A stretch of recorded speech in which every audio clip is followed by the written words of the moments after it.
ఎంజే భాస్కర్రావు గారిని పరిచయం చేయమని నాకు చెప్పారు. పరిచయం చేసేటప్పుడు రెండిట్లో ఏదో ఒకటి జరగాలి.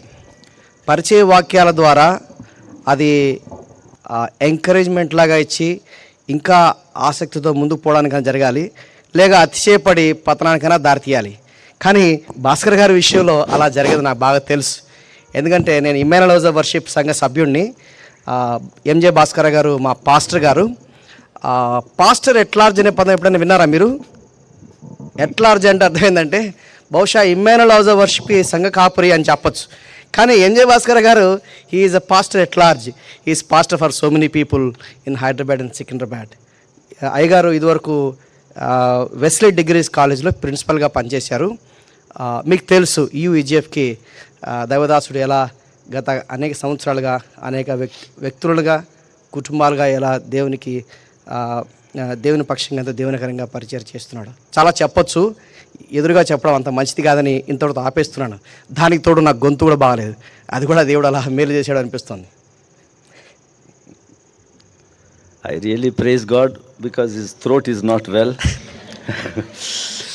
Otherwise he would have taken a little more time to introduce me. So, the famous saying about introductions is, little known people need a long introduction. పరిచయ వాక్యాలు చెప్పేటప్పుడు సర్వసాధారణంగా అలా చెప్తారు. ఎవరి గురించి అయినా కొంచెం తెలిస్తే చాలా ఎక్కువగా చెప్తారట. Little known people they need long introduction. ఒకవేళ జనాలకి చాలా తక్కువగా పరిచయం ఉందనుకోండి, వాళ్ళకి ఎక్కువగా పరిచయాలు చెప్పవలసి ఉంటుంది. So from the length of this introduction also you can understand how little I am. కాబట్టి పరిచయ వాక్యాలు బట్టి నేను ఎంత చిన్నవాడినో బహుశా మీకు ఎప్పటికే తెలిసి ఉంటుంది. Now, ever since I was asked to speak on these 5 days on this topic, resolved not to defile, I was praying very sincerely as to what I should speak. తన్ను తాను అపవిత్రపరచుకొనకూడదని దానియేలు ఉద్దేశించాడు అనే అంశాన్ని ఆధారం చేసుకొని 5 దినాలు వాక్యం చెప్పమని నాకు చెప్పినప్పుడు ఏం వాక్యం చెప్పాలి అని చాలా ప్రార్థన చేస్తూ వచ్చాను. The Lord guided me in this manner. దేవుడు ఈ విధంగా నన్ను నడిపిస్తూ వచ్చాడు. What are the major areas of our life in which quite often believers like us we yield to the defilement? మన జీవితంలోని చాలా కోణాలు ఉన్నాయి. విశ్వాసం మనము చాలాసార్లు ఆ కోణాల్లో ఈ పాపానికి మనం లొంగిపోతాం. What are those areas? ఆ జీవిత కోణాలు ఏమిటి? We must know very clearly. మనం చాలా స్పష్టంగా తెలుసుకోవాలి. If you understand and if you know very clearly, then you will be more intelligent enough to resolve and to be determined not to give room for those things. ఏ జీవిత కోణాల్లో మనం సులభంగా పడిపోతామో అని మనం గుర్తించినట్లయితే అప్పుడు వాటి విషయమే ఖచ్చితమైన మన అవగాహన కలిగిన వారమై మనం అపవిత్రపరచుకోకుండా ఓ ఖచ్చితమైన తీర్మానం తీసుకునే అవకాశం ఉంటుంది. In the Gospel of Matthew chapter 19, మత్తయి సువార్త 19వ అధ్యాయం, Lord Jesus is telling a rich man in verse 21. 21వ వచనంలో ప్రభువు యేసుక్రీస్తు వారు ఒక ఐశ్వర్యవంతుని గురించి చెప్తున్నారు. Matthew 19:21. మత్తయి సువార్త 19వ అధ్యాయం 21వ Jesus వచనం. answered, if you want to be perfect, go sell your possessions and give to the poor, and you will have treasure in heaven. Then come, follow me. అందుకు యేసు, నీవు పరిపూర్ణమగుటకు కోరినెడల పోయి నీ ఆస్తిని అమ్మి బీదలకిమ్ము, అప్పుడు పరలోకమందు నీకు ధనము అధికమగును, నీవు వచ్చి నన్ను వెంబడించుమని అతనితో చెప్పెను. When the young man heard this, he went away sad because he had great wealth. ఆ యవనస్తుడు మిగులు ఆస్తి గలవాడు గనుక ఆ మాట విని వ్యసనపడుచు వెళ్ళిపోయాను. What is the problem with this young man? ఈ యవనస్తుడికి ఉన్న సమస్య ఏమిటి? He was a good man. చాలా మంచివాడు. He was following the commandments. అన్ని ఆజ్ఞలు పాటిస్తున్నాడు. Do not murder, do not commit adultery, do not steal, do not give false testimony, honor your father and mother. All these things he was following. ఆ వ్యభిచారం చేయొద్దు, నరహత్య చేయొద్దు, దొంగిలించవద్దు, అబద్ధ సాక్ష్యం పలకవద్దు, తల్లిదండ్రులు సన్మానించుము అనే ఆజ్ఞలన్నీ కూడా తాను పాటిస్తూనే ఉన్నాడు. He resolved not to defile himself. తను తాను అపవిత్రపరచుకొనకూడదని ఖచ్చితమైన తీర్మానం చేశాడు. In all these areas. ఈ ఆజ్ఞలన్నిట్లో కూడా అలా చేశాడు. And he kept up. ఆయన వాటిని అలా పాటిస్తూ వచ్చాడు. He was a determined man. ఆయన ఎంతో ఖచ్చితమైన తీర్మానం చేసుకుంటూ వచ్చాడు. So he was a good man. చాలా మంచివాడే. But there was one area in which he was lacking. అయితే తన జీవితంలో ఓ ప్రత్యేక పరిస్థితిలో తన ఎంతో కొదువ కలిగి ఉన్నాడు. He was weak in one area. ఒక జీవిత కోణంలో చాలా బలహీనంగా ఉన్నాడు. And that is the area that I want to share with you. ఈ సాయంకాల సమయంలో ఆ జీవిత కోణం గురించి మీతో పంచుకోవాలని ఆశపడుతున్నాను. What is that? ఏమిటది? His attitude to wealth, to money. తనకున్న డబ్బు విషయంలో ఎటువంటి వైఖరి తను కలిగి ఉన్నాడో దాని విషయమే. He loved the money and the wealth that he had more than he loved God. ఆయన తనకున్న ధనాన్ని, తనకున్నటువంటి డబ్బును, ఐశ్వర్యాన్ని దేవుని కంటే కూడా ఎక్కువగా ప్రేమించాడు. So beware of your attitude towards wealth and property. కనుక నీకున్న ఐశ్వర్యము, నీకున్న డబ్బు వాటి విషయమై ఎటువంటి వైఖరి కలిగి ఉన్నావో జాగ్రత్త వహించాలి. This man was good in so many areas. ఈ వ్యక్తి జీవితంలోని చాలా పరిస్థితుల్లో చాలా చక్కగా ఉన్నాడు. But when it came to his property and money, అయితే తనకున్న ఆస్తిపాస్తి విషయంలో, డబ్బు విషయం దగ్గరికి వస్తే, he was a very rich man. చాలా ఐశ్వర్యవంతుడు. He loved his riches more. తనకున్న ఐశ్వర్యాన్ని ఎక్కువగా ప్రేమించాడు. And he lost the great blessing that would go with eternal life. నిత్యత్వంలో తనతో పాటు రానున్న గొప్ప ఆశీర్వాదాలు తాను పోగొట్టుకున్నాడు. So what is the lesson that God's people have to learn? దేవుని ప్రజలు తద్వారా ఏ పాఠ నేర్చుకోవాలి? Beware of your attitude towards money. నీకున్న డబ్బు విషయమై ఎటువంటి వైఖరి కలిగి ఉన్నావో జాగ్రత్త వహించాలి. In the book of Hebrews, Hebrew పత్రిక, there is one verse I want you to look at. ఒక వచనం మీరు చూడాలని నేను ఆశపడుతున్నాను. Chapter 13. 13వ అధ్యాయం.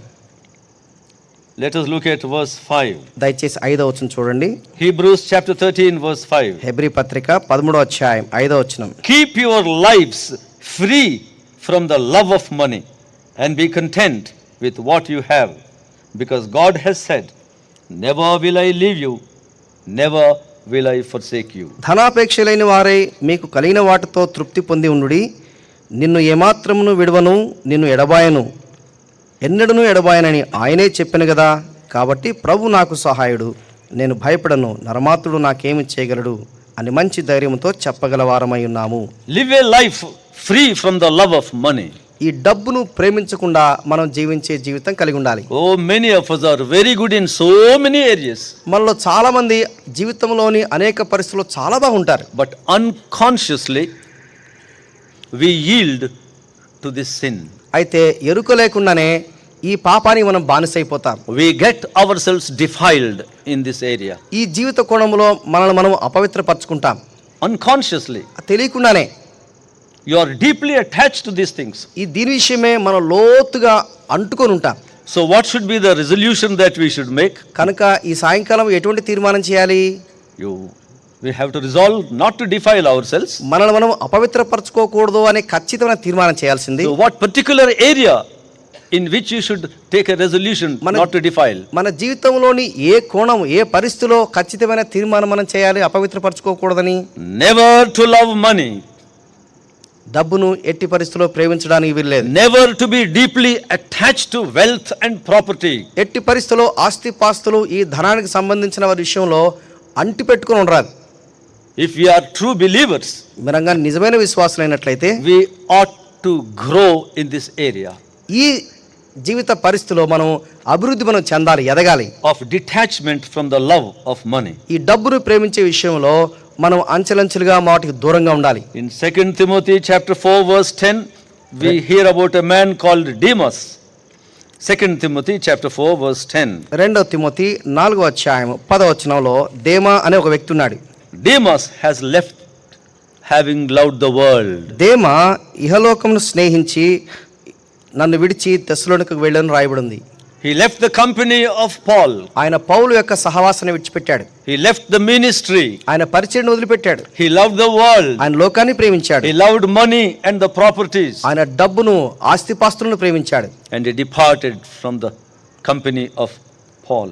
ఆయన పౌలు యొక్క సహవాసాన్ని విడిచిపెట్టి వెళ్ళిపోయాడు. What a tragedy it is. ఎంత విచారకరమైన స్థితి అండి. In the book of Acts, chapter 24, verse 26, అపొస్తలుల కార్యములు 24వ అధ్యాయము 26వ వచనం చూసినట్లయితే we hear about a big man, a governor, a man having a very good position.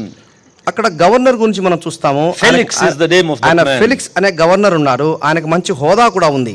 He was getting good income. ఆయనకు మంచి ఆదాయం ఉంది. There was nothing lacking to this man. ఈ వ్యక్తికి ఏం తక్కువ లేదు. But the Bible tells us, అయితే దేవుని వాక్యం ఏం చెప్తుంది? Felix desired bribe. ఈ ఫెలిక్స్ లంచం ఆశించాడు. That too from Paul. అది కూడా పౌలు దగ్గర What ఉండే. a tragedy it is. ఎంత విచారకరమైన సంగతి అండి. Beware. జాగ్రత్త వహించండి. Every believer, wherever you are, in whatever profession you may be, check up your attitude to money. ప్రతి విశ్వాసి ఏ ఉద్యోగం చేస్తున్నా నువ్వు ఎక్కడున్నా ఈ విషయంలో నువ్వు ఖచ్చితంగా జాగ్రత్త పడాలి. I have taken this particular topic to be shared with you because I am very much convinced that this is the number 2 sin prevalent in the whole world. ఈ లోకంలో ఎక్కడ చూసినా కూడా ఎన్ని స్థితిలో మనం చూసినా కూడా అన్ని పాపాల్లో కనీసం 2వ స్థానాన్ని ఆక్రమించింది. నేను దీన్ని బాగా తరచి చూశాను. You may be wondering what is that number 1 sin? బహుశా మొట్టమొదటి పాపం ఏందని మీరు I said ఆశ్చర్యపడుతున్నారు. this is number 2. ఈ పాపం 2వ పాపం కింద But what is number 1? అయితే మొదటి పాపం ఏమిటి? Turn with me to 2 Timothy chapter 3. దయచేసి 2వ తిమోతి 3వ అధ్యాయం చూడండి. 2 Timothy chapter 3. 2వ తిమోతి 3వ అధ్యాయం It begins like this. ఇలా ప్రారంభమవుతుంది. But mark this, there will be terrible times in the last days. అంత్య దినములలో అపాయకరమైన కాలములు వచ్చునని తెలుసుకొనుము. Terrible times in the last days. చివరి దినాల్లో అపాయకరమైన కాలాలు వస్తాయి. What kind of days they are? ఎటువంటి దినాలవి? There is a clear description of those days. వాటి గురించిన వివరణ ఇక్కడ చక్కగా చెప్పబడింది. From verse 2 onwards, 2వ వచనం నుంచి అవి కనబడతాయి. until you come to verse 7. 7వ వచనం వరకు చూసినట్లయితే if you go to your room and leisurely go through that passage, ఒకవేళ మీరు మీ గదుల్లోకి వెళ్ళి చాలా వివరంగా వాటిని గురించి ధ్యానం చేస్తే you will find there is a list of nearly 20 sins mentioned over there. అక్కడ దాదాపు 20 పాపాలు లెక్కబెట్టి చూస్తే తెలుస్తుంది. 20 sins. 20 పాపాలు ఉన్నాయి. And these are described as the sins of the last days of the world. ఇవన్నీ కూడా ఈ లోకంలో కలిగే అంత్య దినాల్లో అపాయకరమైన కాలాలుగా కనబడతాయి. And among these sins, ఈ పాపాలన్నిట్లో కూడా what is the number 1 sin mentioned here? ఇక్కడ చెప్పబడిన పాపంలో మొట్టమొదటి పాపం ఏమిటి? You tell me what is the number 1 sin? దయచేసి చెప్తారా మొట్టమొదటి పాపం ఏమిటో? ఏంటి అక్కడ ఉన్నది చెప్పండి. Men shall be what? What happened? They are not answering. మీరేం జవాబు చెప్పట్లేదు. ప్రజలు ఎటువంటి ప్రజలుగా ఉంటారు వారు? చూసి చెప్పండి. మొట్టమొదటి అంకె ఉందిగా. I want to hear this from your mouth. మీరు చెప్తే వినాలి. What is the number 1 sin mentioned of the last days? చివరి దినాల్లో మొట్టమొదటి పాపం అని చెప్పండి. Men shall be lovers of what? Lovers of themselves. Why are you ashamed to say that? ఎందుకు చెప్పడానికి మీరు సిగ్గుపడుతున్నారు? స్వార్థపరులు. That is the biggest sin. అది పెద్ద పాపం అది. If you want to resolve not to defile yourself, check up that. ఒకవేళ నిన్ను నువ్వు అపవిత్రపరచుకోనకూడదు అనే ఓ ఖచ్చితమైన తీర్మానం కనుక నువ్వు చేయదలుచుకున్నట్లయితే దయచేసి జాగ్రత్త వహించు. I will speak about that number 1 later. ఆ మొదటి పాపం గురించి నేను తర్వాత చెప్తానండి. But what's the number 2 sin mentioned here? ఇక్కడ 2వ పాపంగా ఏది చెప్పబడింది? People will be lovers of money, lovers of themselves. And second, lovers of money. స్వార్థ ప్రియులు, ధనాపేక్షులు. That is the problem today. ఈ దినాల్లో అది సమస్య. Many great believers, గొప్పగా ఉన్నటువంటి విశ్వాసులు కూడా they begin well, ప్రారంభంలో చాలా బాగుంటారు. they continue well, కొంతకాలం అలాగే కొనసాగిస్తారు. and at certain stage వారి జీవితంలో ఏదో పరిస్థితులు వస్తాయి. they defile themselves. తమను తాము అపవిత్రపరచుకుంటారు. In this area, ఈ జీవిత కోణంలో there was a man, Baker in America. అమెరికాలో బెక్కర్ అనే వ్యక్తి ఉండేవాడు. A very popular preacher. ఆయన బాగా ప్రసిద్ధిగాంచినటువంటి బోధకుడు. Very popular preacher. చాలా ప్రసిద్ధిగాంచిన బోధకుడు. He was the president of a big fast growing church called Praise the Lord Ministries, PTL. PTL అంటే ప్రైజ్ ద లార్డ్ మినిస్ట్రీస్ అనే ఒక సంస్థ ఉంది. దానికి ఈయన సంఘ కాపరిగా ఉన్నాడు. That church spread very fast. ఆ యొక్క సంఘము చాలా వేగంగా అభివృద్ధిలోకి వచ్చింది. He was becoming more and more popular ఆయన ఎక్కువగా ప్రసిద్ధిగాంచుతూ వచ్చాడు. as a very powerful preacher. ఆయన ఎంతో శక్తివంతంగా Had ప్రసంగిగా a good testimony. మంచి సాక్ష్యం ఉంది. But after some time, కొంతకాలం అయిన తర్వాత something shocking came to light. ఎంతో ఆశ్చర్యకరమైన సంగతులు వెలుగులోకి వచ్చాయి. Very shocking. చాలా ఆశ్చర్యం కలిగించేటివి. What is that shocking? ఏమి ఆశ్చర్యం కలిగించింది? It was proved that this president of the Praise the Lord Ministries was a deep lover of money. Praise the lord ministries అనే ఈ సంస్థకి ప్రెసిడెంట్గా ఉన్నటువంటి ఈయన డబ్బును విపరీతంగా ప్రేమించేవాడని తర్వాత బయటకు వచ్చింది. A man who loved gold and silver and money. ఈయన బంగారు వెండి ఆ వస్తువులు బహుగా ప్రేమించేవాడు. Because he was the president, so many people in great appreciation of his services, they were giving generous gifts to him. ఆయన చేసిన చక్కటి సేవను బట్టి చాలా మంది ఏం చేశారంటే మంచి మంచి బహుమానాలు ఇస్తూ వచ్చారు. He accumulated all that. ఆ బహుమానాలను పోగు చేసుకున్నాడు. And in his house, తన ఇంట్లో even the taps were made of gold. ఈ కొళాయిలు కూడా బంగారంతో చేయించుకున్నాడు. Can you imagine? మీరు ఏమైనా ఆలోచించగలరా? మీరు The taps for the wash basins, wash బేసిన్లో వాడే కొళాయిలు కూడా బంగారంతో చేయించుకున్నాడు. silver and gold. అన్ని వెండితో కూడా చేయించుకున్నాడు కొన్ని వస్తువులు. The elders of the church tolerated for some time. ఆ సంఘ పెద్దలు కొంతకాలం ఆయన్ని భరించారు. And finally, they charged him under a criminal case. చివరిగా ఆయన మీద క్రిమినల్ కేసు పెట్టారు. It was tried in the court of law, and this man was found guilty of misappropriating millions of dollars. ఆ కోర్టులో కేసు వేస్తే కోర్టులో వారు తీర్మానం చేసింది ఏంటంటే కొన్ని $1 మిలియన్ డబ్బును తాను సరిగా వాడకుండా తప్పుడు లెక్కలు చూపించాడు. The court finally sentenced him for rigorous imprisonment. ఆయనకి ఎంత కఠినమైన శిక్ష విధించారు. Great man, గొప్ప దైవజనుడు, great speaker, అద్భుతంగా ప్రసంగించేవాడు, great leader, మంచి నాయకుడు, had a good reputation for a long time. చాలా కాలం మంచి పేరు ప్రఖ్యాతులు సంపాదించుకున్నాడు. But in this area, అయితే ఈ జీవిత కోణంలో very silently and secretly, చాలా మౌనంగా రహస్యంగా ఉంటూ వచ్చాడు. he was yielding ఆయన దానికి బానిసైపోయాడు. to the love of money. ఈ డబ్బును ప్రేమించే విషయంలో బానిసైపోయాడు. In this area, make sure that we do not defile ourselves. కనుక ఈ జీవిత కోణంలో మనకుగా మనము ఎట్టి పరిస్థితుల్లో బానిసలు కాకుండా మనం ఉందాం. John Wesley, the great founder of the Methodist movement, Methodist మూవ్మెంట్కి ఆయన ప్రారంభికుడైనటువంటి జాన్ వెస్లీ గారు more than 200 years ago, దాదాపు 200 సంవత్సరాల క్రితం జరిగింది. he shook the whole nation of England. ఆయన ఇంగ్లాండ్ దేశాన్ని ఊపేశాడు. He brought a mighty revival. ఆయన గొప్ప ఉద్యమాన్ని తీసుకొచ్చాడు.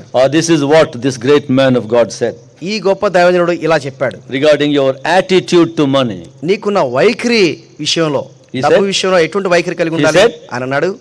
Make as much money as you can. నువ్వు ఎంత డబ్బు సంపాదించగలిగితే అంత డబ్బు సంపాదించుకో. Work hard. కష్టపడి పని చేయి. Earn as much as you can. నువ్వు ఎంత సంపాదించుకుంటే అంత సంపాదించుకో. Secondly, రెండవది, save as much as you can. నువ్వు ఎంత పోగు చేసుకుంటావో, ఎంత జాగ్రత్తగా కాపాడు అంత కాపాడుకో. Earn as much as you can. ఎంత సంపాదించుకుంటావో అంత సంపాదించుకో. Save as much as you can. ఎంత పొదుపు చేసుకుంటావో అంత పొదుపు చేసుకో. And then తర్వాత give as much as you should. నువ్వు ఎంత ఇవ్వాలో అంత ఖచ్చితంగా ఇచ్చేసేయి. Earn as much as you can. ఎంత సంపాదించగలవో అంత Save as సంపాదించుకో. much as you can. ఎంత పొదుపు చేసుకుంటావో అంత పొదుపు But చేసుకో. be sure you give away as much as you should. అయితే జాగ్రత్త వహించు, నువ్వు ఎంత ఇవ్వాలో అంత ఖచ్చితంగా ఇచ్చేసేయి. Then you are safe from defilement. అప్పుడు నువ్వు అపవిత్ర పరచకుండా జాగ్రత్తగా ఉండగలవు. Your heart is not attached to money. నీ మనసు డబ్బు విషయమే లంకించుకోదు. There's another great man who is still living. ఇంకా గొప్ప దైవజనుడు ఉన్నాడు, ఇంకా బ్రతికే ఉన్నాడు. He's a great man. ఆయన గొప్ప దైవజనుడు. You know who is that great preacher? ఎవరా గొప్ప బోధకుడు తెలుసా? Who is that? ఎవరండి? Billy Graham. బిల్లీ గ్రహాం గారు. For the last 50 years, దాదాపు గత 50 సంవత్సరాల నుంచి he has a great name as a great preacher. గొప్ప బోధకుడుగా ఎంతో ప్రసిద్ధిగాంచిన This is what Billy Graham said. Billy Graham గారు ఇలా చెప్పారు. All of you listen carefully. దయచేసి మీరందరూ జాగ్రత్తగా వినండి. I will say it very slowly so that you may note down. మీరు రాసుకుంటే బాగుంటుందనే ఉద్దేశంతో మెల్లగా చెప్పడానికి ప్రయత్నం చేస్తాను. If a person gets his attitude towards money straight, ఒకవేళ తనకున్న ఈ డబ్బు గురించిన వైఖరి విషయంలో చక్కదిద్దుకున్నట్లయితే, If a person gets his attitude towards money straight, ఒక వ్యక్తి డబ్బు విషయమే తనకున్న వైఖరిని చక్కదిద్దుకున్నట్లయితే it will help straighten out almost every other area in his life. తన జీవితంలోని మిగిలిన కోణాలన్నీ కూడా తనకుగా తానే చక్కదిద్దబడే అవకాశాలున్నాయి. It will help straighten out almost every other area in his life. తన జీవితంలో మిగిలిన జీవిత కోణాలన్నీ కూడా ఇలా చేయటం బట్టి అది చక్కదిద్దబడే అవకాశాలు యొక్క సహాయము దోహదపడుతుంది. I repeat the sentence again. If a person gets his attitude towards money straight, it will help straighten out almost every other area in life. I hope you got it. మీకు అర్థమైంది అనుకుంటాను. So from this you can understand how important your attitude towards money is.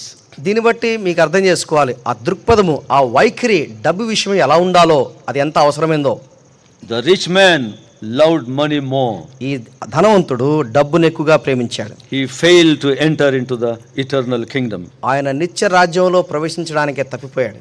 That can happen in your life and in my life. అది నీ జీవితంలో నా జీవితంలో కూడా We సంభవించవచ్చు. may be good in everything, బహుశా అన్ని విషయాల్లో జాగ్రత్తగా ఉండొచ్చు. but when it comes to money, అయితే డబ్బు విషయానికి వచ్చినప్పుడు you hold on to it. దాన్ని గట్టిగా పట్టుకుంటావు. You love it very dearly. దాన్ని ఎంతో ప్రియంగా ప్రేమిస్తావు. So much so you love it more than you love God. ఎంత మట్టుకు ప్రేమిస్తావు అంటే నీ దేవుని కంటే దాన్ని ఎక్కువగా ప్రేమించే ప్రమాదం ఉంది. Do you know that there are 36 parables in the 4 Gospels narrated by Lord Jesus Christ? మీకు తెలుసా సువార్తల్లో 36 ఈ పారబుల్స్ ఉన్నాయి. And out of the 36 parables, ఆ 36 పారబుల్స్లో కూడా 17 deal with money and property. 17 parables అది డబ్బు విషయమే చెప్పబడింది. 17 parables. 17 parables. Lord Jesus gave great importance to this subject of love for money. యేసు ప్రభు కూడా ఈ అంశం విషయమే అంటే డబ్బు విషయమే చాలా ప్రత్యేకత ఇచ్చినట్టుగా తెలుస్తుంది. Beware of that.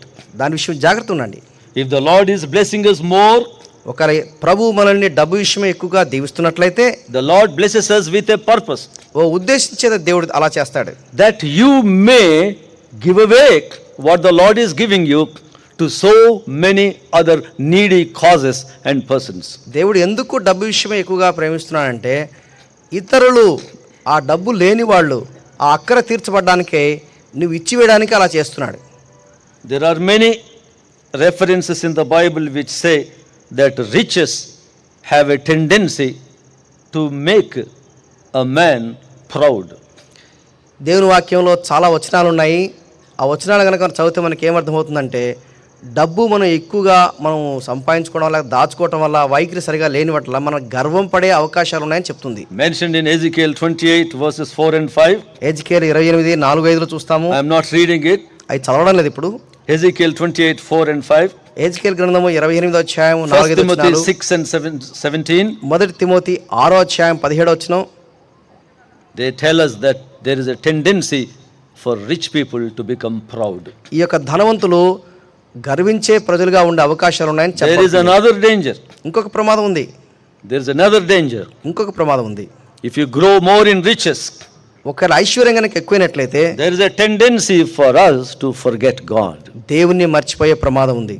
Deuteronomy 8 ద్వితీయోపదేశకాండం 8వ verses 11 to 14. 11 నుంచి 14 వరకు చదివితే తెలుస్తుంది. Beware.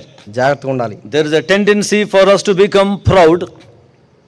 గర్వించే ప్రమాదం ఉంది. There is a tendency for us to forget God. దేవుని మర్చిపోయే ప్రమాదం ఉంది. Therefore, అందుకని let us keep away from love of money. ఈ డబ్బును ప్రేమించే విషయంలో జాగ్రత్తగా మనం ఉందాం. In this area, let us resolve today, till we take our last breath, we will not love money. మనం చనిపోయే చిట్ట చివరి వరకు డబ్బును ప్రేమించము అనే తీర్మానం ఈ సాయంకాలం మనం చేద్దాం. We will not love property. మనము ఆస్తిపాస్తులను ఎక్కువగా ప్రేమించం. Whatever the Lord is giving us, దేవుడు మనకి ఏది ఇచ్చినా కానీ Whatever we need, we keep. మనకు ఏదైతే అవసరమో దాన్ని మనం ఉంచుకుంటాం. Whatever is excess, ఏదైతే అవసరానికి మించి ఉందో I have no right to store it. దాన్ని పొదుపు చేసే హక్కు నాకు లేదు. I must part with that. నేను వాటిని ఇచ్చివేయాలి. I love that statement that John the Baptist made. You come across that in the 3rd chapter of the book of Luke. లూకా సువార్త 3వ అధ్యాయం చూస్తాము. బాప్తిస్మిచ్చి యోహాను చెప్పిన మాట అంటే నాకు చాలా ఇష్టం. John was telling the people, ఆయన ప్రజలకు చెప్తూ వచ్చాడు, bring forth fruit worthy of repentance. మారు మనసు తగిన ఫలములు ఫలించుడి. Bring forth fruit worthy of repentance. మారు మనసుకు తగిన ఫలములు ఫలించుడి. Then the people came to John and said, what shall we do then? అప్పుడు ప్రజలు వచ్చి బాప్తిస్మిచ్చి యోహాను దగ్గరికి వచ్చి ఏం చేయాలండి అని చెప్పారు. You are telling us bring forth fruit worthy of repentance? మారు మనసుకు తగిన ఫలాలు ఫలించండి అని మాకు చెప్పారు కదా. What shall we do? మేమేం చేయాలండి? This is the answer that John gave. యోహాను గారు ఇచ్చినటువంటి జవాబు ఇలా ఉంది. In chapter 3, 3వ అధ్యాయము verse 11. 11వ వచనం. Chapter 3, verse 11. 3వ అధ్యాయం 11వ వచనం. John answered, the man with 2 tunics should share with him who has none, and the one who has food should do the same. 2 అంగీలు గలవాడు ఏమీయూ లేని వానికి ఇవ్వవలను, ఆహారము గలవాడును అలాగే చేయవలనని వారితో చెప్పెను. What is this thought? ఈ తలంపు ఏం చెప్తుంది? Shall we take it very literally? అక్షరాల చేద్దామంటారా? If you have got 2 shirts, you give away 1 shirt. అంటే 2 ఉంటే ఒకటి ఇచ్చేయండి అని దాని అర్థం. Then you will have only 1 shirt left. అంటే నీకు ఉన్నది ఒకటే మిగిలిపోతుంది. And that one will be you are wearing. ఆ ఒకటే వేసుకోవాల్సి వస్తుంది. You cannot take this very literally. దీన్ని అక్షరాల మనం పాటించక్కర్లేదు. The thought behind it is, దాని వెనకున్నటువంటి పరమార్థం ఏంటంటే, whatever you need it, keep it. నీకు ఎంతైతే అవసరమో అవసరం ఉన్నంత మాత్రమే ఉంచుకోండి. Whatever is in excess of that, అవసరానికి మించి ఏదైతే ఉందో part with that. అది ఇతరులకు ఇచ్చేయండి. 50% of your whole wealth and treasure you can safely give away. నీకున్న ఆస్తిపాస్తుల్లో కనీసం 50% ఆనందంగా ఇచ్చేయచ్చు. Not just 10%. అదేదో 10% కాదండి. Give away as much as you can to the church and to other worthy causes and people. సంఘానికి కానీ అక్కర అవసరతలు ఉన్న ప్రజలకు కానీ 50% కనీసం చాలా సులభంగా ఇచ్చేయచ్చు అనుకుంటాను. God will bless us. దేవుడు మనం దీవిస్తాడు. The Lord Jesus said in the Gospel of John chapter 13, యోహాను సువార్త 13వ అధ్యాయంలో యేసుప్రభువు వారు అన్నారు, a new commandment I am giving you. నేను మీకు ఒక క్రొత్త ఆజ్ఞ ఇస్తున్నాను. What is that new commandment? ఏమిటా క్రొత్త ఆజ్ఞ? 13:34. 13వ అధ్యాయము 34వ వచనం. A new commandment I give you, love one another as I have loved you, so you must love one another.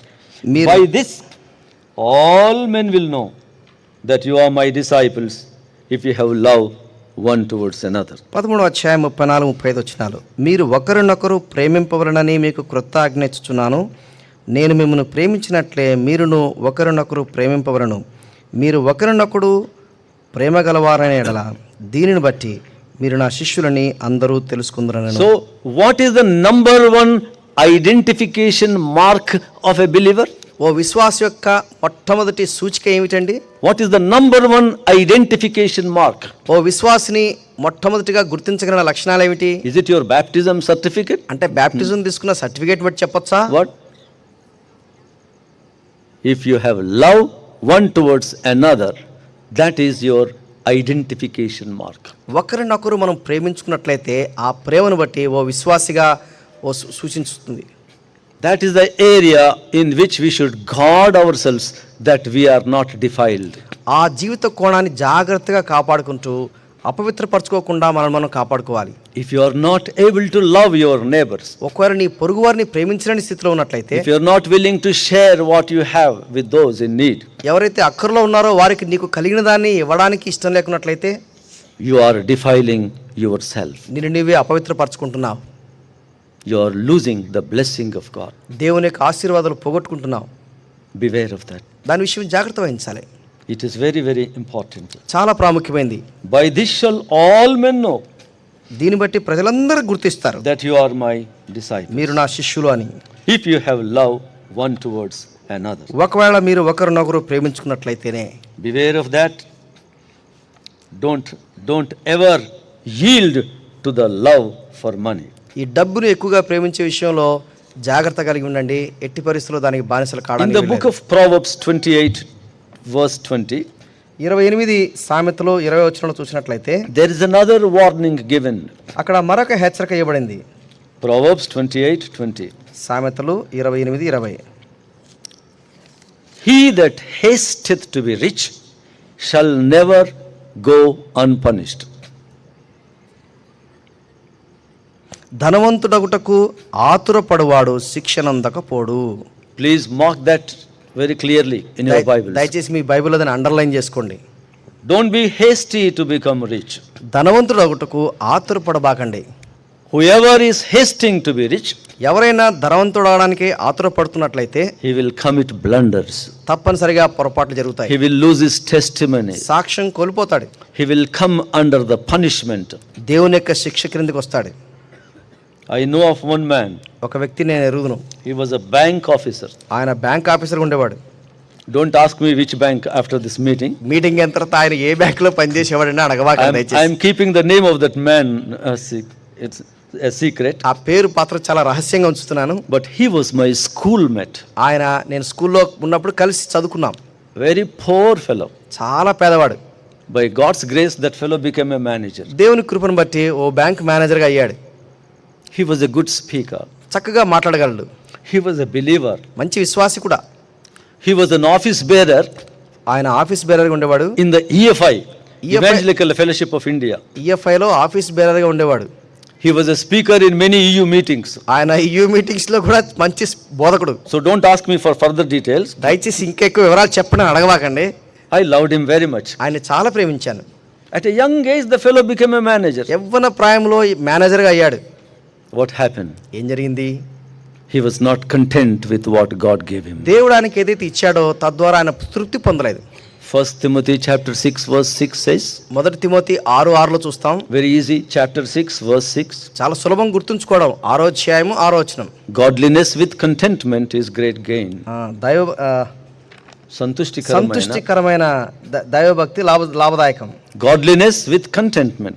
దైవభక్తి ఉండాలి, తృప్తి ఉండాలి. This bank manager forgot about that. ఈ బ్యాంక్ మేనేజర్ గారికి అది మర్చిపోయాడు దాని విషయమే. He preached sermons on that. ఆయన దాని విషయం బహుశా బోధలు చేసి ఉంటాడు. But he yielded.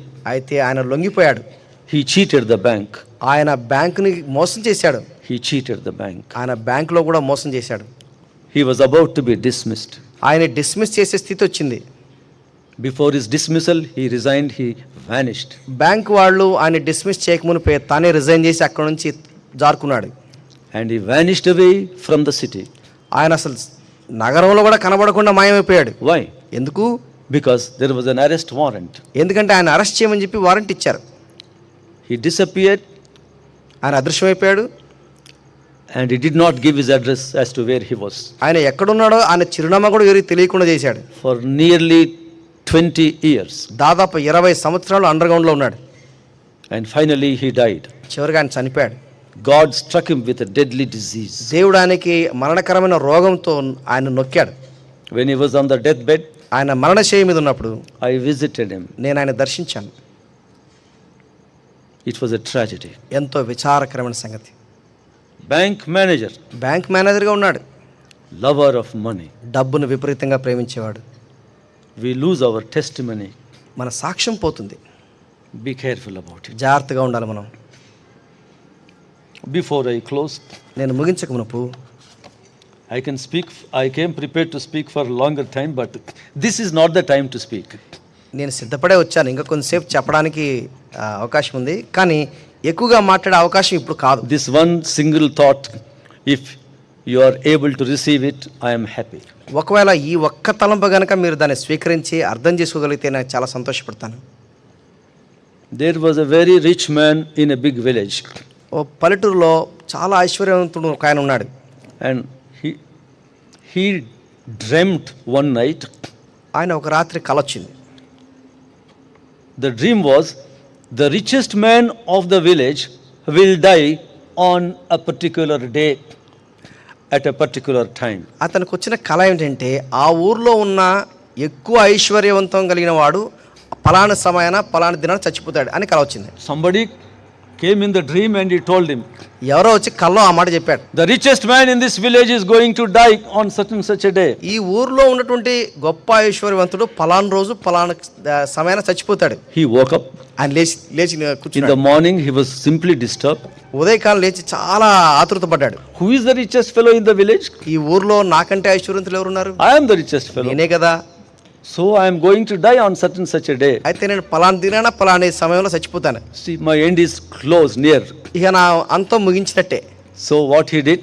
ఏం చేశాడు ఆయన? He wrote letters to all his blood relatives. ఆయన తన బంధువులందరికీ ఉత్తరాలు రాశాడు. He said, I am going to die on such and such a day. నేను పలానా దినాన పలానా సమయంలో Please చచ్చిపోతాను. come, దయచేసి రండి.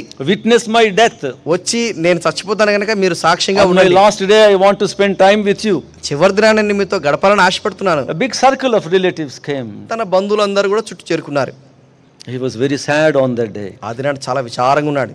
The time also was mentioned in the dream. ఎందుకంటే కలలో ఆ సమయం కూడా చెప్పబడింది. So he told the people, prepare a very nice, costly coffin for me. అలా అన్నాడు కదా, నా కోసం మంచి విలువైన ఖరీదైనటువంటి మంచి సమాధి పెట్టి చేసి పెట్టండి. The time was drawing very close. ఆ సమయం ఇంకా దగ్గరకు వస్తా ఉంది. Nothing happened to this fellow. ఈ వ్యక్తికి ఏం జరగట్లేదు He said, అని అన్నాడు. maybe God is something is going to happen. Better thing is I lie down in the coffin. ఏదో జరగనే ఉంది, ఖచ్చితంగా ఎటు సచ్చేది కదా, ఎందుకైనా మంచిదని చెప్పి సమాధి పెట్టలో పండుకుంటాను అంటున్నాడు. Because the dream came in a very forceful way. ఎందుకంటే అతనికి వచ్చిన కళ చాలా శక్తివంతంగా వచ్చింది. So many musicians and the people came, they started playing the music. చాలా మంది వాయిద్యాలు వాయించే వాళ్ళు వచ్చారు, వాయిద్యాలు కూడా వాయిస్తున్నారు. Relatives started weeping and lamenting over this fellow. బంధువులు వచ్చారు, బంధువులు ఏడవటం కూడా మొదలు పెట్టారు. Any minute he is going to die. ఎందుకంటే ఏ క్షణమైనా తను చావనే ఉన్నాడు. Because he is the richest man in the village. ఎందుకంటే ఈ ఆ గ్రామంలో చాలా ఐశ్వర్యవంతుడు. Oh, the things went on. ఆ సంగతులు జరుగుతా ఉన్నాయి అలాగా. And that exact appointed time, ఆ సమయం రాగానే nothing happened to this fellow. ఈ వ్యక్తికి ఏం జరగడం లేదు. He purposely closed his eyes. ఆయన కళ్ళు మూసుకున్నాడు, కావాలని కళ్ళు కూడా మూసుకున్నాడు. But still nothing happened. అయినా ఏం His జరగట్లేదు. pulse was good, his heart was beating all right. ఆయన గుండె బాగానే కొట్టుకుంటుంది, ఆ పల్స్ కూడా బాగానే ఉంది. People all waited for one more hour. ఇంకొక గంట సేపు ప్రజలందరూ వేచి ఉన్నారు. People waited for a little more time. ఇంకా కొంచెంసేపు వేచి ఉన్నారు. And finally they said, చివరి వాళ్ళందరూ అన్నారు కదా, get up from the coffin. ఈ సమాధి పెట్టి నుంచి బయటికి రా అన్నారు. You are not going to die. నువ్వు చావడం లేదన్నారు. You are not going to die. నువ్వు చావడం లేదన్నారు. Just then, వెంటనే ఏం జరిగింది? before he could come out of the coffin, ఆయన సమాధి పెట్టెలో నుంచి బయటికి రాకమునుపు he just closed his eyes. ఆయన ఊరికే కళ్ళు మూసుకున్నాడు. And to his great surprise, the same person who told him in the dream that the richest man is going to die, that person appeared. కలలో ఎవరైతే నువ్వు పలాని దినాన పలాని సమయంలో చస్తావని చెప్పాడో ఆశ్చర్యం కలిగించే విధంగా ఆయన వచ్చి తన ఎదురు నిలబడ్డాడు. He had a vision. అదొక దర్శనం. And the vision, that person said, ఆ దర్శనంలో ఈ వ్యక్తి ఏం చెప్పాడు? you are a fool to think that you are the richest man. నీవు ఐశ్వర్యవంతుడు అని అనుకుంటున్నా కారణచిత్రం అవివేకి అని చెప్పాడు. You are not the richest man. నీవు కదా ఐశ్వర్యవంతుడివి. The richest man in this town has already died at the appointed time that was given. ఏ దినము ఏ సమయం అయితే నిర్ధారించబడిందో ఆ సమయానికి నీకంతే ఐశ్వర్యవంతుడు ఇదివరకే చచ్చాడు. He has already died. ఆయన ఇదివరకే చనిపోయాడు. Get up. దయచేసి లే. So this fellow got up ఈ వ్యక్తి లేచాడు. and he started asking everybody, ఆయన అందరూ అనడం మొదలుపెట్టాడు, hey, who is the other richest fellow in this village? ఈ ఊర్లో నాకంటే More than ఐశ్వర్యవంతుడు, me. నాకంటే ఐశ్వర్యవంతుడు ఎవడు అని అడగడం మొదలుపెట్టాడు. People said, there is no fellow richer than you. ప్రజలు అన్నారు, నీకంటే ఐశ్వర్యవంతుడు ఎవరు లేరండి Then అని he said, చెప్తున్నారు. please go and find out in the village who died at such and such a time. అప్పుడు ఈయన అన్నాడు కదా, పలాని దినాన పలాని సమయంలో ఎవరు చచ్చిపోయారు మీరు పోయి దయచేసి anybody die at this విచారించండి time? అన్నారు. ఎవరైనా చచ్చిపోయారా? Then people came and said, yes, there is one who died. అప్పుడు వాళ్ళందరూ చెప్పారు, అవునండి పలాని దినాన పలాని సమయంలో పలాని వ్యక్తి చనిపోయాడని చెప్పారు. Exactly at that time that was given to him in the vision. ఆ స్వప్నంలో ఏ దినము ఏ గడియ పలాని వ్యక్తి చచ్చిపోతే ఆ సమయంలో చనిపోయాడని This చెప్పారు. fellow asked, who is that man? ఎవరా వ్యక్తి అని చెప్పారు. You know the answer given? మీకు తెలుసా ఏ జవాబు? A good Christian, humble man living in that village. ఓ మంచి క్రైస్తవుడు చాలా దీనుడుగా ఉన్న వ్యక్తి ఆ గ్రామంలో చచ్చిపోయాడు. Who had a great name for helping poor. పేదలకు చాలా ఎక్కువగా ఇస్తూ సహాయం చేసే వ్యక్తిగా ఉన్నాడు. Who lived a very simplest life. చాలా సామాన్యమైన జీవితం జీవించిన వాడు. The more people gave him, the more he started giving away. ప్రజలు అతనికి ఎంత ఎక్కువగా ఇస్తుంటే వెంటనే దాన్ని ప్రజలకు పంచిపెట్టేవాడు. That was the richest man. దాన్ని బట్టి ఆయన చాలా ఐశ్వర్యవంతుడు అని చెప్పడం జరిగింది. This fellow thought he was the richest ఈ man. వ్యక్తి ఏమనుకున్నాడు, తనే ఐశ్వర్యవంతుడు అనుకున్నాడు. So in the eyes of God, in the estimation of God, దేవుని యొక్క ఆలోచనలో, దేవుని యొక్క పద్ధతుల్లో liberal giver is the rich man. ఎవరైతే ధారాళంగా ఇచ్చివేస్తుంటారో వారు ఐశ్వర్యవంతులు. One who stores and sticks and attaches himself to the money, that fellow in the eyes of God is a poor fellow. ఎవరైతే ధనాన్ని సంపాదించుకుని ధనాన్ని కూర్చుకుంటూ పోగు చేసుకుంటూ దానికి అతుక్కొని ఉంటారో దేవుని సమక్షంలో వారు కేవలం పేదవాళ్లే. Beware of the love of money. ఈ డబ్బును ప్రేమించే విషయంలో జాగ్రత్తగా ఉందాం. We must adopt a very, very, very simple lifestyle. మన జీవిత శైలి ఎలా ఉండాలంటే చాలా సామాన్యమైన శైలిగా మనం ఉండాలి. And we must always be grateful to God. మనం ఎప్పుడు కూడా దేవునికి కృతజ్ఞతా భావంతో జీవిస్తుండాలి. Whatever we have, మనం ఏమి కలిగి ఉన్నప్పటికీ we must acknowledge and recognize that it is given by God. అది కేవలం దేవుని దగ్గర నుంచే పొందుకున్నామని మనం గుర్తించాలి. I always love that text, Deuteronomy 8:18. ద్వితీయోపదేశకాండము 8వ అధ్యాయము 18వ వచనం నేను ఎప్పుడు చాలా ఇష్టపడతాను. That's a very lovely text. చాలా అద్భుతమైన వాక్యం అది. I will just give a little out of that in Telugu. మీరు భాగ్యము సంపాదించుకొనుటకు సామర్థ్యము కలుగజేయువాడు ఆయనే. Understand that? మీరు భాగ్యము సంపాదించుకొనుటకు సామర్థ్యము కలుగజేయువాడు మన దేవుడే. It is he who gives you the ability to make wealth. ఆస్తి సంపాదించుకోవడానికే సామర్థ్యము అనుగ్రహించేవాడు ఆ దేవుడే. Therefore we have no right to love money and property. కనుక డబ్బును కానీ ఆస్తిపాస్తులు కానీ ప్రేమించే హక్కు మనకు లేదు. Therefore if you have 2 houses, ఒకవేళ మీకు 2 ఇండ్లు ఉంటే what should you do? ఏం చేయాలి? What should you do? ఏం చేయాలండి? John the Baptist said, if you have 2 shirts, you should give away 1 shirt. బాప్తిస్మ యోహాను ఏమన్నాడు? 2 చొక్కాలంటే ఒక చొక్కా ఇచ్చేమన్నాడు. If you have got 2 houses, ఒకవేళ నీకు 2 ఇండ్లు ఉంటే ఏం చేయాలి? beware. ఏం చేయాలండి? You must sell away that house or give away the house for God's ministry or for some other needy purpose. 2 ఇళ్ళు కనుకుంటే ఒక ఇల్లు అమ్మేసి ఆ డబ్బును దేవుని సేవకనివ్వాలి, లేక ఆ ఇంటిని దేవుని సేవ కొరకే దేవుని మహిమార్థం వాడాలి. I tell you very strongly today, no Christian, no believer has a right to be the owner of 2 houses. నేను ఖచ్చితంగా ఏం చెప్తానంటే ఏ విశ్వాసికి కూడా 2 ఇళ్ళకి యజమానుడిగా ఉంటే హక్కు లేదు. I tell you, you are losing your testimony in the sight of God. దేవుని సమక్షంలో నీ సాక్ష్యాన్ని పోగొట్టుకుంటున్నావు. 1 house is all right. ఒక ఇల్లు నీకు సరిపోతుంది. That's all. అంతే సరిపోతుంది. Anything more you are getting? ఇంకంతకంటే ఎక్కువ నీకు సంపాదించుకుంటే give away. అది ఇచ్చేయండి. Either sell it and give away the money or give the whole house completely. ఒకవేళ ఆ ఇంటిని అమ్మేసి వచ్చే డబ్బును సేవ కోసమే వాడండి, లేక ఆ ఇంటినే దేవుని మహిమార్థం వాడండి. Keep only that which you need. నీకు ఏదైతే అక్కరనో అది మాత్రమే ఉంచుకోండి. Don't yield to the greed. ఈ యొక్క ఈ ఆ లోభత్వానికే మీరు లొంగిపోబాకండి. Beware of that. దాని విషయం జాగ్రత్త వహించండి. That beggar, that great man, lost his testimony. ఆ బెక్కర్ చాలా గొప్ప దైవజనుడు, తన సాక్ష్యాన్ని కోల్పోయాడు. He did not resolve not to defile himself in that area. తను తాను ఆ ప్రత్యేకమైన జీవిత శైలిలో అపవిత్రపరచుకోకూడదనే తీర్మానం చేసుకోలేకపోయాడు. And remember, in these last days we are living in the end times. మనం అంత్యకాలంలో ఉన్నాం, అపాయకరమైన కాలంలో ఉన్నాం. గుర్తుంచుకోండి. Number 2 sin. Number 1 is lovers of self. That means selfishness. And number 2, lovers of money. మొట్టమొదటి పాపం ఏమిటంటే స్వార్థపరులు, రెండవది ధనాపేక్షకులు. Let us be very careful in this area. కనుక ఈ జీవిత శైలిలో చాలా జాగ్రత్తగా ఉందాం. Make a resolution ఓ తీర్మానం చేద్దాం. to lead a very simple life. సామాన్యమైన జీవితం జీవించే తీర్మానం చేద్దాం. And never to love money. ఎప్పటికి కూడా డబ్బును ప్రేమించకుండా ఉందాం. There is one young man. ఓ యవనస్తుడు ఉన్నాడు. He was baptized about 25 years back. దాదాపు 25 సంవత్సరాల క్రితం బాప్తిసం తీసుకున్నాడు. In Sanat Nagar, in a very small church. ఆ సనత్ నగర్ లో చిన్న సంఘంలో ఉన్నాడు. I used to go and preach there very often. నేను మాటికి వెళ్ళి అక్కడ వాక్యం The చెప్పేవాడిని. boy comes from a very poor family. ఆ కుర్రాడు చాలా పేద He కుటుంబం was saved there and was baptized. అక్కడే రక్షణ పొందాడు. అక్కడే బాప్తిసం By God's తీసుకున్నాడు. grace, he became an engineer. దేవుని కృపను బట్టి ఓ ఇంజనీర్ గా అయ్యాడు. And he went to America. అమెరికాకు పోయాడు. About 15 years back. 15 సంవత్సరాల క్రితం జరిగింది. He went and he got a very good job there. అని వెళ్ళి మంచి ఉద్యోగం సంపాదించుకున్నాడు. And within 3 months, within 3 months, 3 నెలల్లో ఏం జరిగింది? he sent $1,000 to the small church, that pastor. ఆ చిన్న సంఘం యొక్క సంఘ కాపరికి ఓ $1000 పంపించాడు. The pastor was shocked.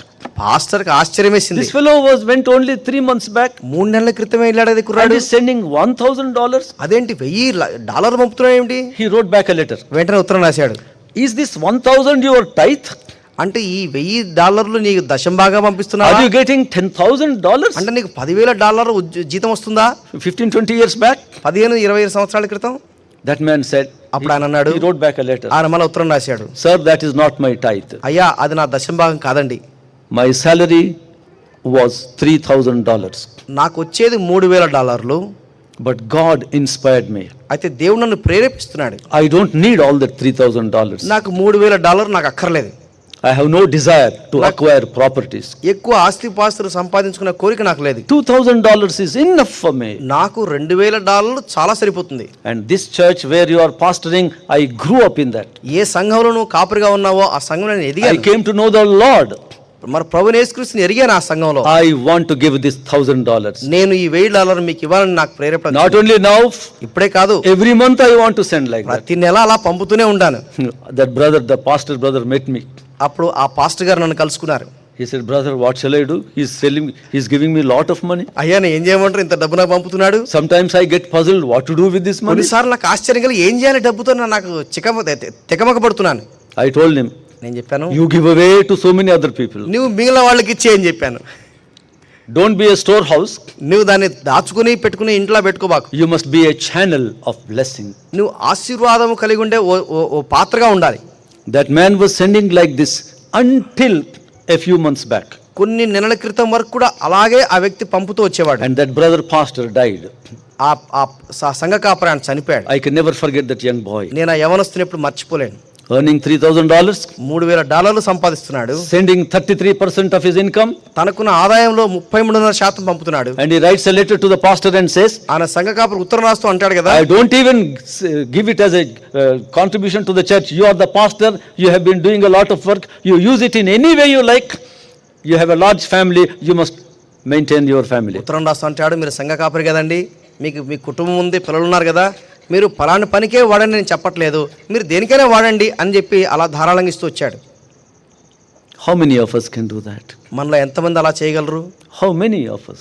మనలో ఎంతమంది అలా చేయగలరు? Honestly, I tell you, I have found a number of people going to America, going to New Zealand, going to Kuwait, going to Dubai. I have not come across a single young fellow among the believers whom I have seen going who are so liberal in sending like that. యథార్థంగా చెప్పనివ్వండి, నేను చాలామంది యవనస్తులను న్యూజిలాండ్కో, అమెరికాకో, లేకపోతే యూకేకో, దుబాయ్కో వెళ్ళటం నేను చూశాను. కానీ ఎంతమంది వెళుతున్నారు వస్తున్నారు, కనీసం ఒక్కరైనా కానీ ఆ యవనస్తులాగా చేసిన వాడిని ఎంతో నాకు తగలలేదు. That's why Paul says in Hebrews, let your character be free from the love of money. అందుకని హెబ్రీ గ్రంథకర్త అంటాడు కదా, డబ్బును ప్రేమించే విషయంలో మీ యొక్క గుణగణాలు జాగ్రత్తగా కాపాడుకోండి. And in 1 Timothy chapter 6, in verse 10, 1 Timothy 6:10 చూస్తే Paul says, love of money is the root of all kinds of evil. సమస్త ఈ ధనాపేక్ష అనేది సమస్త కీడుకు మూలము అని చెప్తాడు. All kinds of evil. అన్ని రకాలైన కీడుకు మూలం అది. So that is the number one area in which we believers have to be extremely careful not to defile ourselves. మనల్ని మనం అపవిత్రపరచుకోకుండా ఓ విశ్వాసులుగా మనం చాలా జాగ్రత్త వహించవలసిన జీవిత కోణంలో ఇది ముఖ్యమైనది. I will be grateful to every one of you. మీరులో ప్రతి ఒక్కరి విషయం నేను ఎంతో సంతోషిస్తాను. If you can take this message and let this stick in your minds until you take your last breath. మీ చివరి దినం వరకు కూడా ఎంత మటుకైతే మీరు బ్రతికుంటారో బ్రతికిన దినాలన్నీ కూడా ఈ వర్తమానాన్ని మీరు తీసుకొని దాన్ని హృదయంలో పదిలంగా దాచుకొని వాటిని అనుభవించుకున్నట్లయితే నేను ఎంతో సంతోషిస్తాను. Let us pray. ప్రార్థన చేసుకుందాం. Please make a resolution today before you go even for your dinner. ఈ రాత్రి భోజనానికి వెళ్ళక మునుపు ఒక ఖచ్చితమైన తీర్మానం చేసుకోండి. Tell the Lord, ప్రభు చెప్పండి, Lord, today I resolve never to love money and property. ప్రభా, ఈ రాత్రి నేను ఖచ్చితమైన తీర్మానం చేసుకుంటున్నాను, డబ్బును కానీ ఆస్తి పాస్తులను కానీ ఎట్టి పరిస్థితుల్లో ఎక్కువగా ప్రేమించను. May your Holy Spirit help me to detach myself from any kind of love towards money. నీ పరిశుద్ధాత్మ నాకు సహాయపడుతుండగా డబ్బు విషయంలో ఎట్టి పరిస్థితుల్లో నేను ఎక్కువగా ప్రేమించకుండా దాన్ని అతుక్కోకుండా ఉంటాను. Father, I thank you for this message that you gave. తండ్రి, ఈ రాత్రి మీరు ఇచ్చిన సందేశాన్ని బట్టి మీకు ఎంతో వందనాలు. Help all of us to remember మేమందరం వాటిని గుర్తుంచుకోవడానికి సహాయం what you have చేయండి. spoken to us, ప్రభా, మీరు మాతో మాట్లాడుతూ వచ్చారు. and help us to remain obedient unto your word. నీ వాక్యానికి విధేయత చూపడానికే సహాయం చేయండి. In Jesus' precious name we pray. యేసుక్రీస్తు ప్రశస్త నామములో ప్రార్థిస్తున్నాం తండ్రి. Amen.